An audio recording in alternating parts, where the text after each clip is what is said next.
I'm CT. When I'm not podcasting, I'm living in the real world. I mean, everybody has to work, right? My job is CS, customer service, solutions, relationships, and generating enough motivation to keep my team pumped up because every guest that walks through that door needs to be treated like a king or a queen. This is C.T.C.S, episode 34, In Plain Sight. All right, here we are. This is the first of 4 days as we get back to customer service. Time flies by so quickly, you don't even have time to even write about it. It's like I tried to, but I went from midnight to midnight in the blink of an eye. Anyway, it's Cinco de Mayo, and today I'm going to wear my Cinco de Mayo garb. I'm probably going to get looked at strangely. Some managers may say, you can't do this, but I'll always point to the manager that said, yeah, do it. Let's have fun with the people. People go where fun people are. I'll be the fun person today. Hello and good morning. Good morning, Arrow. It's your buddy, New Mike. New Mike. I'm in studio today, and I have for you the wonderful and talented Mr. John Waters. He's yours for 9 minutes. Absolutely. And boy, he's absolutely right about that, John. You are the wonderful person that you are. Thank you.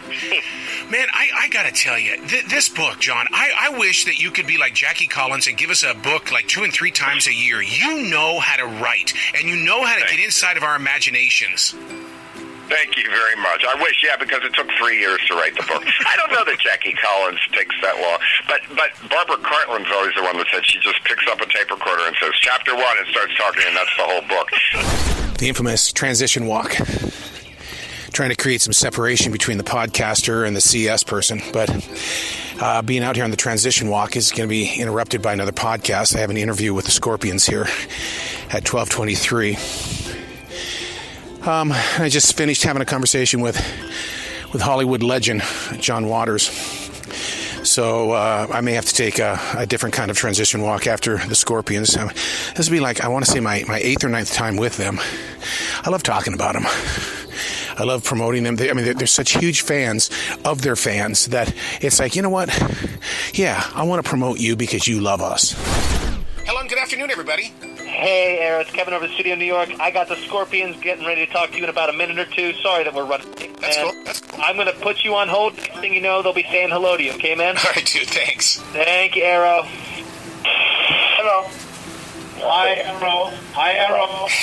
You guys. How are you guys doing today? Oh, yeah, you're loud. You're loud. It's very loud. It's distorting. I got to tell you guys have got to have the biggest hearts in the world because you're always there for your fans. The residency in Vegas, and now you're putting the Rock Believer Tour on the road. I mean, you're such a giving group of musicians. Yes, we are. It's such kind people, you know. Yeah, we care. It's still a pleasure, to, especially after the COVID-19 break. The day has started off with a quick change. Somebody hands you a 10 saying that they gave you a 20, and then they sit there and they get angry with you because they believe that they gave you a 20. So you listen to it now. See, so security is on this particular person because quick changing is some people are good at it, other people they'll get somebody who's weak at it and they'll win. Well, the taco hat on Cinco de Mayo seems to be really working. People are smiling about it and all that kind of stuff, and they're getting into it. Coming around the corner. And, the running joke is there, people are coming up and they're petting the hat and stuff like that because it is very soft. And, of course, being the smart aleck I am, I'm going, whoa, you're playing with my taco.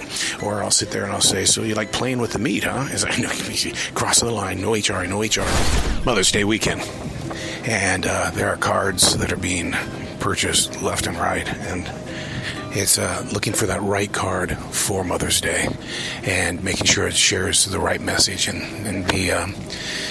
It's amazing what the selection is here. I mean, they've got, even for Mother's Day, you've got grandma and all that kind of stuff, and, for mother. And I always like looking at these cards because, it gives me a flashback to my mother. This is my first year without my mother.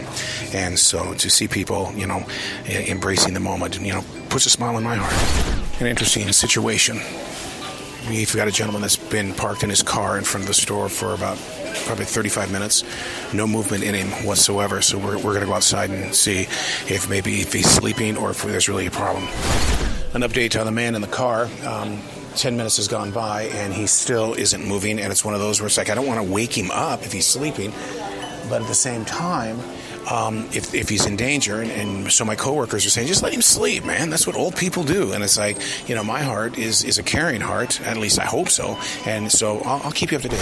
Southern gentleman Steve comes into the store a lot, and I want to say that it was during one of the holidays where I first met him, and very, very, very, very, very religious man. I mean, to the T religious.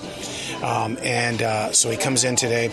I get my big old hug. I'm not afraid to hug a man. So I get my big old hug, and then he says they found another brain tumor. And I looked at him and I said, I think we need something more than just a big old hug here, buddy.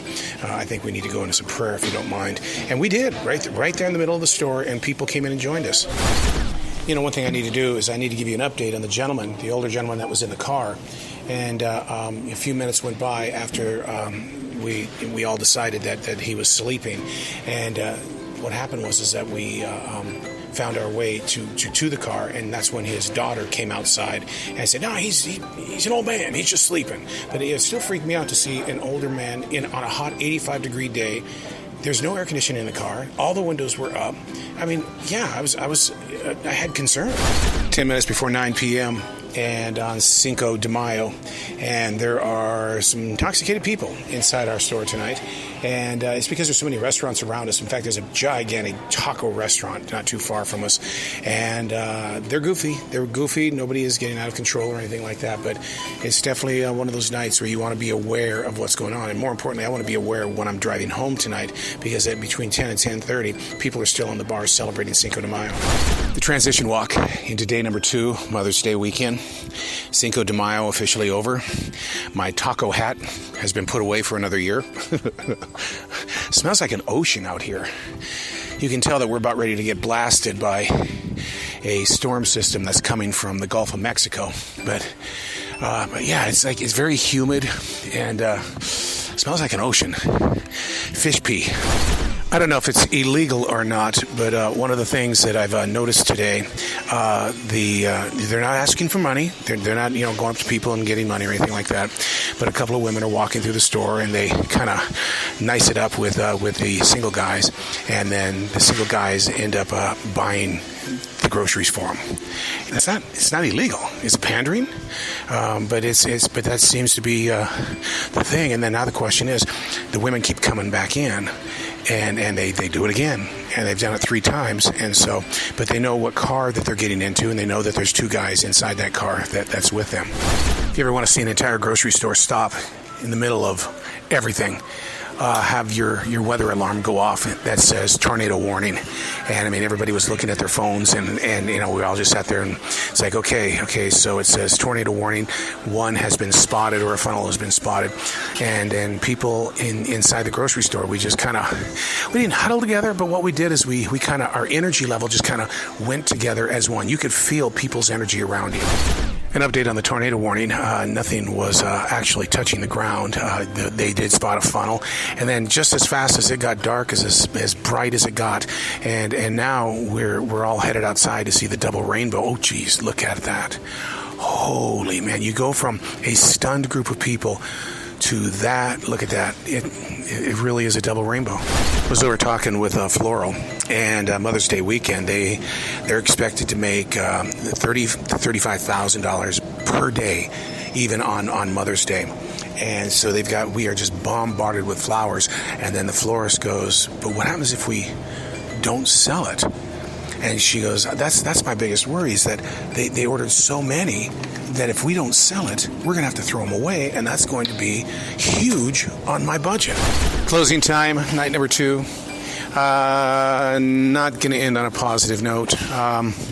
We had a guy that had a full basket, and 5 minutes before 10 o'clock, he finally comes up to check out. And he goes, dude, I don't have my cards. Can you guys stay open for another 25, 30 minutes and I'll go get my cards? No.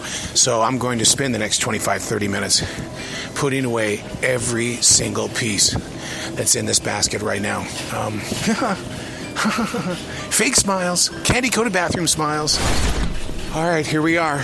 Transition walk day number 3. How you guys doing? Doing good?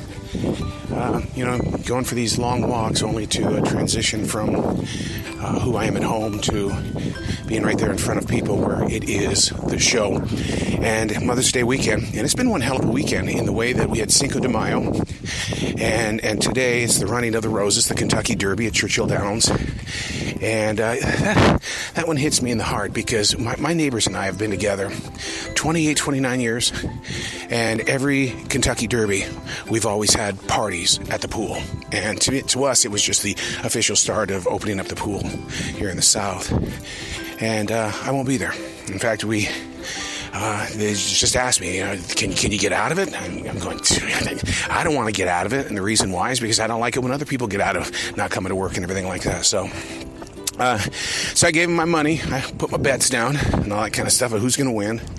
And so now Jazzy and I are on our transition walk, and I'll be checking in to day number 3. And I've already got early reports from the store that because it is Mother's Day weekend, hordes of people are coming to the store to get their flowers and to get the food for breakfast or dinner with mom and all that stuff. So I was doing a little bit of studying today before taking the transition walk and jumping in the car to go to CES. And the studies are Nidra. Nidra is a form of meditation. And one of the things that I found focus on was you can't be anywhere but where you are. Say that a couple of times. You can't be anywhere but where you are. And the reason why they even brought this up inside the studies was because we could be in a situation like right now driving to go do customer service. And where is my mind and heart? It's on an overcrowded store. Wait, you're not even there. You're not even there. You're only where you are. Okay? That's what you got to think about. I'm here in the car, not at the store. So why am I messing up the thoughts by envisioning this store that's overcrowded with people? And then there was a yogi that had a comment as well. There's no such thing as a problem until you identify it as a problem. What?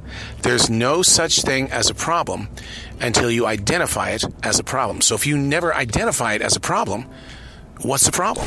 In the store, people galore. First thing I do when I come in, though, is I check in with a theft report to find out, if what we're looking for, who we're looking for, and things like this. And the manager on duty's already told me that they've caught 2 people stealing things already today. And really, the only thing that we can do is pretty much just ask them to leave the store. And he goes. One guy looked at me. He was standing right there next to me. He was stuffing meat into his pants. And he says, "No, you can't do that." And the guy looks at my manager on duty and says, "You're a cocksucker." It's like, oh my God. I mean, they will steal right in front of the employees. We have a family inside the store buying balloons for their mother. Over $70 worth of balloons. And the people in Florida have said, look, they're going to try to get away with only paying for the big ones and saying the whole entire bouquet of balloons are $36 when in fact it's over $70. So now we're, covert operation here, Balloon Watch 2022. Covert Operation Balloon Watch 22. 25 minutes have gone by and the family is still in lane number 7. Trying to figure out if they're going to make a run for it or what they're going to do. But we've got people set up at the door. Now we're also looking for a woman who has 12 bouquets of roses and no cart. She's carrying everything in her arms, so we have to keep our eyes out for her as well. Whew, they told me today's a big theft day, and so far they're living up to it. Not a fan of the bathroom sink in the men's room. Not a fan, because it's right there at the level of your crotch. And so when you're washing your hands and the water splashes up from the sink, guess what? Your crotch gets wet. It looks like you wet your pants. Operation Balloons, Covert Operation 2022. We did very well on that one. We didn't make anybody feel uncomfortable, but what we did is we made ourselves present around them, and then we, you kind of, in a really professional way, you corral them to go toward the registers, not self-checkout, but to the register. So we fixed the floral situation as well as the balloons, and everybody paid. Never a dull day in CES. We had a smoothie shop come in and buy over $500 worth of bananas, watermelon, and frozen fruit. And but you have to do it one at a time. You can't put 2 bushels of bananas on there. I mean, you can do 2, but you can't do 3 because it's too heavy. So hitting 4011 over and over again. Kentucky Derby is tonight. and I put in my bets to find out who was going to win. So I bet on Zandon, Messier, White, Abario, and Smiley Happy. So I'm anxious about if I'm going to win some money tonight. Even if I break even, I'll be okay with that. That's still a gift, right? So long distance, my neighbors and I have been doing the Kentucky Derby thing. It's been over social media, but shh, don't tell anybody. I don't need an MOD all over my back here. Transition walk into the 4th day. It is Mother's Day. I wish every mother a happy Mother's Day. You know, in Native American spirituality, Mother's Day is actually your birthday. That's how it's observed. So when my birthday pops up on the calendar, I always give thanks to my mother, because I would not be if she hadn't said yes to me. And but happy Mother's Day. And I'm trying to go by what I learned with my meditation studies yesterday, and that is I can't be anywhere but here. That's my moment. I know that the store is going to be full of people. I've already gotten reports of how people are stealing flowers. And my only comment to the person that was sharing it with me was, they have to live with it. That is not my concern. They have to live with it, because as they share those flowers, somewhere in their heart, their mind is going to say, you stole these things. I have arrived at the store, Mother's Day, very crowded. And my first job of the day, floor sweep. So we're going to get those steps rocking right off the start here, get the body warmed up and stuff like that. No negative is the floor sweep, man. It's important. The store's got to look good. Remember, I'm all about that image. I think we've talked about this before during other episodes. I don't know what happens in the store before I arrive, but when you come in at 1 o'clock in the afternoon, whatever the fickle was between people, temperatures have risen, and they're at each other's throats. And I try to come in positive and try to listen and things like this. And you've got co-workers that are throwing pins at each other, and they're walking away, storming off because they're still upset about something that happened 2 or 3 hours ago, which I had nothing to do with. Ooh. Not exactly what I was looking for. I've twisted my left ankle. My ankle is on fire. My heel feels like it's swelling like you wouldn't believe. When you're lifting heavy things and you do a big twist, you're so, God, I'm a martial artist. I should have known to use the pivot. For some reason, I didn't pivot, and now it's we've entered a world of pain. Stick around 5 minutes and the weather begins to change. We got word that I was going to be alone tonight to take care of customer service, the registers, and self-checkout. And they didn't know what to do, and so I suggested that bring my wife in from a different store, and that's what's going to happen. Is that tonight it'll be my wife and I taking care of this big store. You can absolutely tell my wife and I work together on many different things, from the DJ service to just movie promotions and everything like that, because we're working this ship smoothly, and we know how to handle crowds of people. We know how to keep people, moving forward, and that's a positive thing to say. So many thefts today, and today the one thing that I learned is that with the meat department and stuff like that, they put so much pride in their cuts and everything like that once it's about ready to steal the meat, they're going to get up there. They're going to stop them from going out, and that's what our meat guy did today. Was he chased him down. And in the process of chasing him down, he got the meat back, he got the beer back, he got everything back. And, there's got to be a better way to stop these things. I mean, these smash and grabs and stuff like that. So, grateful to the manager on duty tonight that allowed my wife to come over, because we were alone. We work together as a team. It happened. And now we have 3 days off. What? What's the one thing I said that we learned this past week? It's not a problem until you make it a problem. Live by that. Just when you think that everything came to a conclusion with this episode of C.T.C.S., it's the morning after the foot injury. And, I ain't walking. I'm not. I'm in tremendous amounts of pain, and I think a full step to me is maybe an inch. But you know what? Here's the thing. People in retail know where I am. You've got back pains, you've got leg pains, you've got arm pains. Everything in your everyday is filled with pain, and now you've got to learn to walk through this mountain.